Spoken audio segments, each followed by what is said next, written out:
The San Francisco 49ers. Where to start with them? Let me go full screen here. Let's get the narration going. Not like that.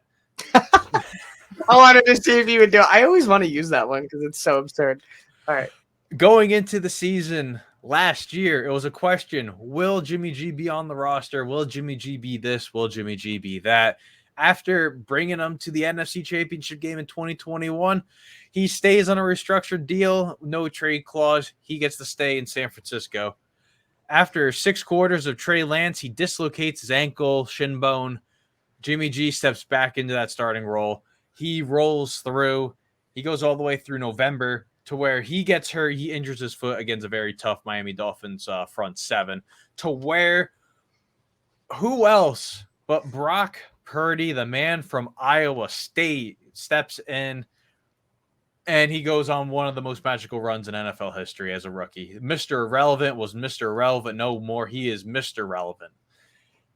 7-0 as a starter all the way to the NFC Championship game, where it ends there with a freak hit to the elbow, launching it backwards, torn UCL, and that ends his journey as a rookie.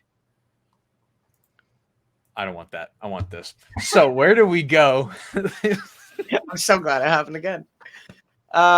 Where do we go from here? 13-4 and a whole clean sweep of the division here. So we know that Brock Purdy is not starting the year. Yeah, not a chance. Like that's already confirmed. Is he probably won't be until at least October, the earliest. So that's at least 4 weeks. It's a quarterback carousel as soon as the season starts. Well, that's the Niners MO. Yeah, it is, but it's never a good thing. Like, no, it's never a good thing. And just like this is like, okay, Trey Lance or Sam Darnold, who's starting? I think Sam Darnold is, but the fact I think Trey Lance is hurt too. He's still hurt too, right?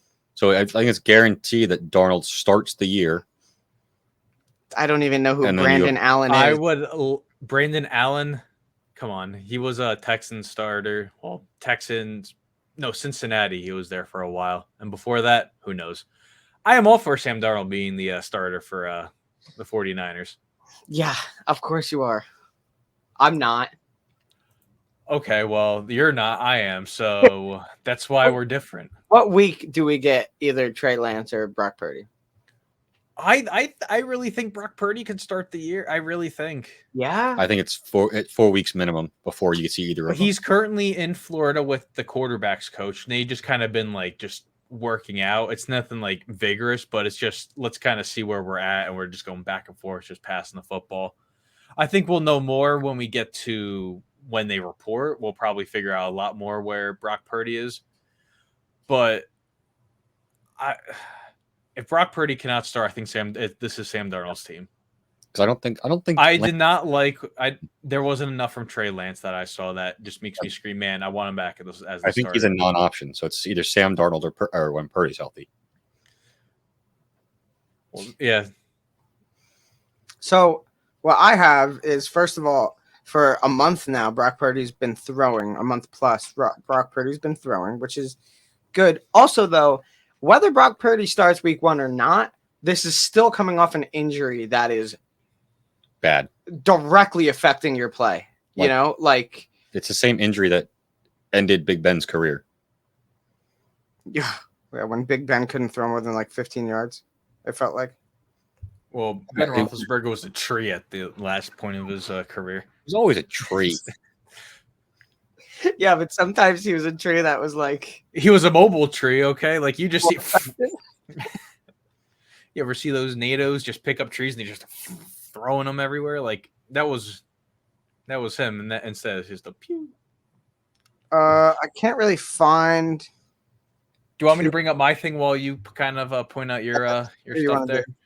All right, so on offense...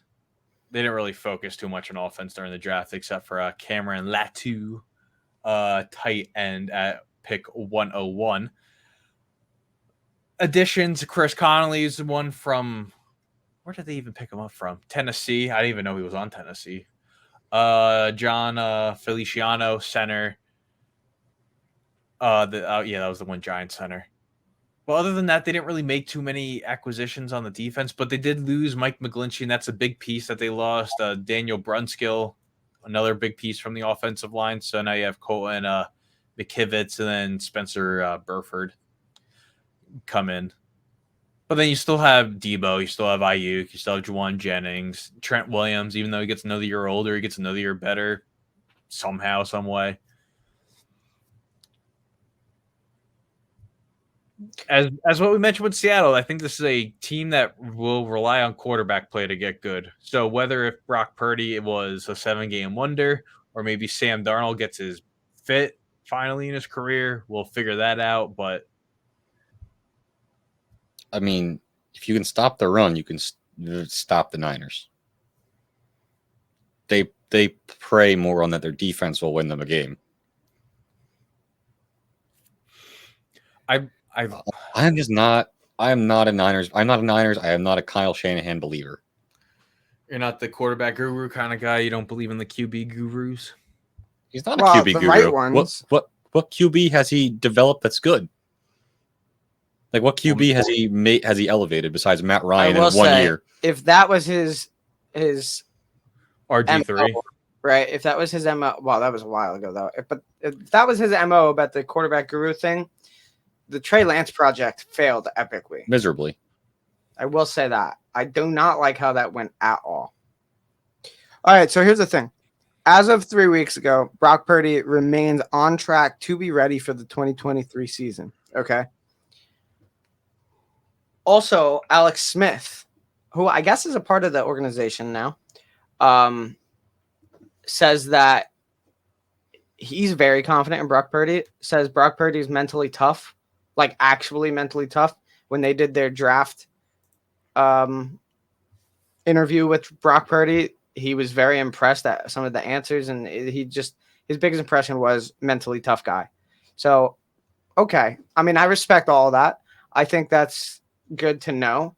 I would still kind of maybe not like, I don't like to hear really on track to be ready still, because I feel like on track is still maybe even pushing it a little bit.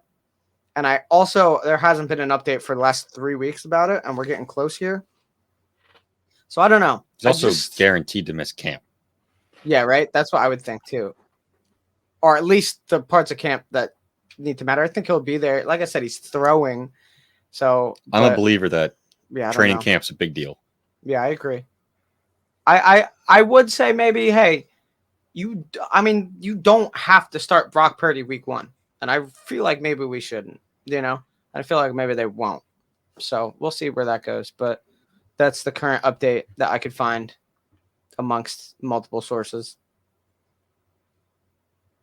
let's head over to the defense here. A lot to break down here, but they added Clelin Ferrell. They added the so-called number 1 free agent overall, Javon Hargrave from Philadelphia, Isaiah Oliver, and Zane Gonzalez, the kicker.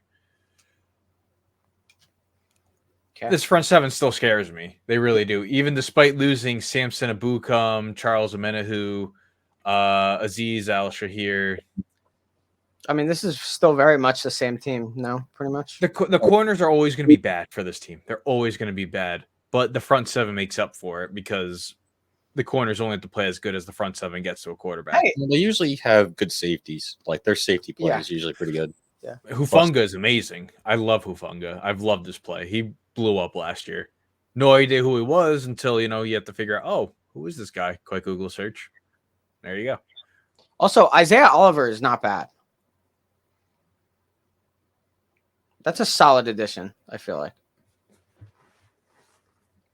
I mean, it's a really good defense. They're going to have and I like the way that they play defense, even that we'll see with the attitude difference between D'Amico Ryans and whoever is there now. Oh, that's true. Because that's I liked more about, like, me, I like some good defense play. Yeah, absolutely. But I liked mostly that they've always been a very aggressive and angry defense.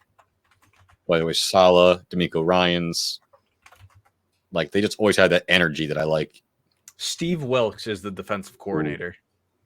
It's not bad. Okay. Yeah, their defense is going to be scary every year. Like it's what we've come to expect, and we're gonna get. I feel like exactly what we expect. They will win games on run game and defense, and that's the Niners' MO. I mean, Christian McCaffrey is so freaking effective; it's insane. Yep. I mean, this was his first healthy season since what? 2019. Like, probably. We haven't really seen him that much. I mean, and in 2019 he was Marshall Faulk. But also, like now with in this offense, he doesn't need to be every down guy. And it's kind of he could be lined up every down, but he doesn't need to actually run the ball because they got Debo and whatever other end around. They got 15 different people that can run the football, and they have different packages where they have like 3 guys in the backfield. And Christian McCaffrey right now looks like he's having so much fun, and it's the most fun it looks like he's had since Cam Newton. Him and Cam were boys, and they had a great time and whatnot on the team, and that was a great culture on that Panthers team. But since was not, the best culture. And Christian McCaffrey looks like he's just so happy in this spot and doing this and all that stuff. So I do think it's just like, I mean, in sports, me and Jake talk about this in hockey because it means a lot in hockey. But in sports, man, when the culture is fun and the culture is good and the room is good, and when the team can afford to go out there and work while having as much fun as some of these teams like San Fran has been having, I mean, that goes so long. That goes such a long way to me. So, I mean, there's still very much the team, we've learned to expect, and we're going to get exactly that, I think, again. And let's finish up with their schedule here. Second seed in the NFC last year, despite 3 different quarterbacks starting for them. I think two start of the year. Yeah, 2 road games to open up the game. Oh yeah, that part sucks. But yeah, but then you got 3 straight home games. But then it's also they got the 15th overall hardest schedule in the. So it's like middle of the road. Yeah. Let's see. Dude, even the back end's not that bad. How did they get such a decent schedule? Why is Tampa Bay blue if you go to week 11? Yeah, that's bad. I'm so confused. maybe it's pretty much the same red. I don't know. I mean, it's a very similar red, I guess. Maybe. And if it's not red, it's why are the Rams red? Last week of the year. You're right. You're 100% correct. I said maybe they don't use the red. Boom, there's the red. Okay, well, fair. Why is Seattle red? What is who? All right, Niners wire. I think this is a not it, bro. Seattle. I think this is a 13-win team. Yeah, Arizona. Well, Arizona's always red. Why is Arizona yellow? What? What is this, dude? It's kind of weird, right? Why is Philly dark blue? I don't know what the heck. Baltimore's dark blue. What is happening? Jacksonville's orange. All right, I don't know. I'm sorry. For someone who has done a decent amount of design work for these podcasts on graphics, this is not what I would have chosen. But whatever. Niners wire. Yeah, let's actually analyze this, I guess, now. I say 13 wins. This is going to come down to it's going to come down to the Seattle game, I feel. The Seattle games, I should say. Who could get that one up? Who can just whoever wins if whoever sweeps. They have why are the Eagles games mixed in really weirdly with this rivalry? Have you noticed that between this one and the last one? Like they go Seattle, Philly, Seattle, and isn't that when we then play Seattle right after that? It is, yeah. Yeah, you know what? If we wait. So between the roughest part of their schedule, we're mixed in on both sides. Let's talk about this team first, and then I want to look real quick at the Eagles thing because I'm actually very interested on how this was. And I say that because it's theoretically a tough game for both teams. Oh, 100%. In trying to win their division. Absolutely. Not being a homer or anything, just yeah. I mean, I agree with you, Will, but I think this schedule is harder for this team than Seattle's is. If I were to give an edge to one of the teams, I would give an edge to Seattle still. I mean, I think, you're, like you said, they're putting up similar seasons. We said 13 wins for each team, maybe. Also, a kind of an easy end to this schedule as well. Maybe not. Not with the Rams there. But, yeah, I don't know. I kind of have to give Seattle the edge between the two, though. If I were to pick a team that might win one more game than the other one. They could have identical records, and it could come down to division record. Yeah, 100%. And they might split. I think that's very possible. And it might have to come down to more than division record. This team went 6-0. Okay, hear me out on this. This team went 6-0 in the division. Seattle went 4-2. Seattle's only 2 losses were to this team. If this team and Seattle splits, they could very well both go 5-1 in the division. Now we're looking even more deeper. That's kind of nuts, to be honest. Yeah, you could go back to like the mid 2000s. Yeah, what is the next? Well, do you know conference record? It would go to. I think it would go to like conference record, home, away, and then it could go all the way down to like point differential, which was an actual thing to where 2 teams were actually fighting for a playoff spot, and they were just trying to get the better point differential to make the playoffs. Yeah, I forgot who those teams were. I think it was like the Cowboys and the Giants. I don't know, but it was like mid 2000s. It was one of the wildest like breakdowns too. Again, though, if I were to try and give an edge to one of the teams, for me, it would be Seattle. I want to see Seattle succeed. But first, they have to make those throwback uniforms their permanent uniforms. That's the only way I want them to succeed. That's how they make a successful season. You asked. Whatever they do, they could go 0-17 as long as they're winning those, or as long as they're wearing those jerseys. That might be a successful season to me. But what will make the 49ers season successful? Super Bowl or bust. That's what I think. We've seen all the other things, right? So, they still have a future. Maybe figure out your quarterback situation. I don't know how they make this money work, man. They literally somehow make it work everywhere. Because all these dudes should be getting paid. Nick Bosa's the next one that's going to get paid, and he's going to get paid the house. Fred Warner's paid. He got the house. Javon Hargrave got the house. Didn't Kinlaw get a decent chunk of change too? I think Kinlaw also.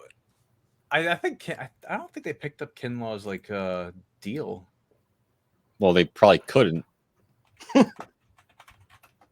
Dre Greenlaw, I think, is not a rookie contract anymore,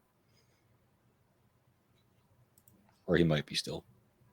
His team is. He is on the last year of his rookie deal. He doesn't have the 5th year. The 5th year. So he's only getting paid $2 million. Well, he's going to pay for just south of $5 million this year. So they got to sign Bosa and him next season. Mm. Yeah. Or they could just trade away Kinlaw, get some more first-round picks like they did with Buckner, and then just draft the next best interior defensive lineman and then just start the process over again.